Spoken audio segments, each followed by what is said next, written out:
안녕하세요. IMW 라디오입니다.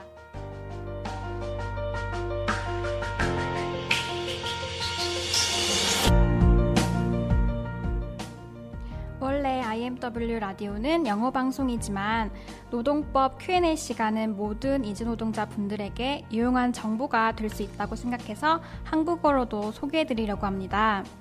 이번 시간은 노동법 질문과 답변 시간인데요. 안녕하세요, 김호철 사무국장님. 안녕하십니까, 여러분. 네, 김호철 사무국장님은 현재 익산 노동자의 집에서 사무국장을 맡고 계신데요. 이번 시간에 노동법에 관한 질문에 답을 해주실 겁니다. 이번이 두 번째 시간이네요. 지난 시간에 재입국 제도에 대해 얘기해 보았는데요. 두 가지 방법이 있었습니다. 첫 번째는 성실 근로자 재입국 취업 제도였고요. 두 번째는 특별 한국어 시험 제도라고 하셨는데요.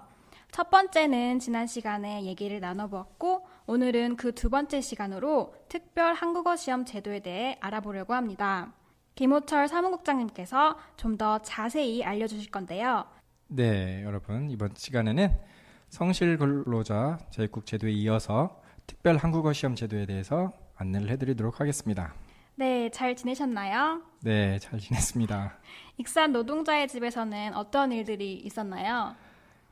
최근에 굉장히 바빴는데요. 특별히 이집트에서 온 미등록 이주 노동자를 만났습니다. 이집트에서 온 미등록 이주 노동자는 저 역시 이 노동자의 집에서 일을 하면서 처음으로 경험한 친구였는데요. 아주 쉽지 않은 케이스였습니다. 놀랍네요. 이집트에서 오신 미등록 체류자분께 어떤 일이 있었던 거죠? 전체 이야기를 다 하자면 굉장히 긴 이야기인데 간략히 얘기하자면 미등록 이주 노동자이기 때문에 이분도 이제 다시 본국인 이집트로 돌아가야 하는데 현재는 다쳐가지고 병원에서 수술을 기다리고 있는 상태입니다. 그중에 가장 큰 문제는 아무래도 병원에 있다 보니까 경제적인 부분인데요.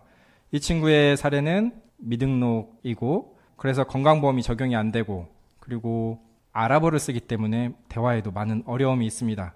그리고 이 친구의 케이스는 사연이 복잡하긴 한데 여러 사연 때문에 공공의료 지원을 받기도 힘든 경우입니다. 매우 곤란한 상황이군요. 잘 해결되기를 빕니다. 아마도 그분도 사무국장님의 도움에 굉장히 감사하실 겁니다. 네, 이제 우리가 얘기를 나눠보던 노동법에 대해서 다시 돌아가 볼까요?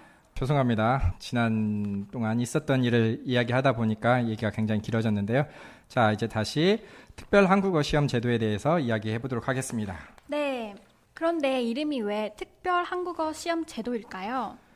왜냐하면 이 특별 한국어 시험 제도는 이 제도를 통해서 한국에 다시 들어오고 싶은 노동자는 CBT 토픽이라는 특별한 한국어 시험을 봐야 하기 때문에 이름이 붙여졌고요.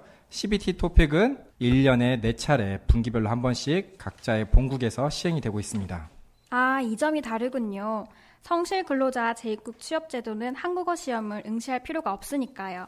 네, 맞습니다. 성실 근로자 재입국 제도에서는 단지 이 몇 가지 조건들만 충족을 시키면 됐는데 예를 들면 회사를 바꿀 수 없었고 그다음에 농업, 어업 그리고 50인 이하의 종업원이 있는 제조업 사업장이었죠.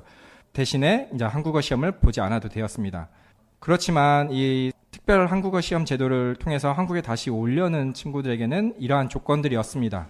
오직 본인들의 비자가 만료되기 전에 본국으로 돌아간 분들은 모든 대상이 적용이 됩니다. 그렇군요. 특별 한국어 시험 제도는 한국어 시험을 다시 봐야 하는 점이 있지만 모든 이주 노동자들에게도 해당되는 제도이군요. 비자가 만료되지만 않으면요. 맞습니다. 그것이 성실 근로자 재입국 제도와 특별 한국어 시험 제도를 통해서 재입국하는 데 있어서 가장 큰 다른 점이라고 할 수 있겠죠. 네, 이것 말고도 다른 특별한 것이 있나요? 네, 성실 근로자 재입국 제도에서는 연령 제한이 없고요. 회사를 선택할 수가 없습니다. 반면에 특별 한국어 시험 제도에서는 나이 제한이 있고요. EPS 워커하고 똑같이 40세 이하인 노동자들만이 신청을 할 수 있고 그다음에 회사 선택은 다시 근로계약을 맺기 때문에 선택적으로 이렇게 같은 회사가 아닌 곳으로 갈 수 있겠죠. 다시 말해서 처음 고용허가제를 통해서 한국에 들어오는 노동자와 같은 경우라고 할 수 있겠습니다. 재입국 제도의 두 가지 방법이 각각의 장점과 한계를 가지고 있네요. 감사합니다. 매우 유용하고 도움이 되는 정보였습니다. 네, 감사합니다. 네, 오늘의 노동법 Q&A 시간에는 이주 노동자들을 위한 재입국 제도인 특별 한국어 시험에 대해서 알아보았습니다. 사무국장님, 네, 감사하고요. 안녕히 가세요. 네, 감사합니다, 여러분. 그리고 다음번에는 좀 더 유용하고 흥미로운 주제를 가지고 이야기 나누도록 하겠습니다. 감사합니다.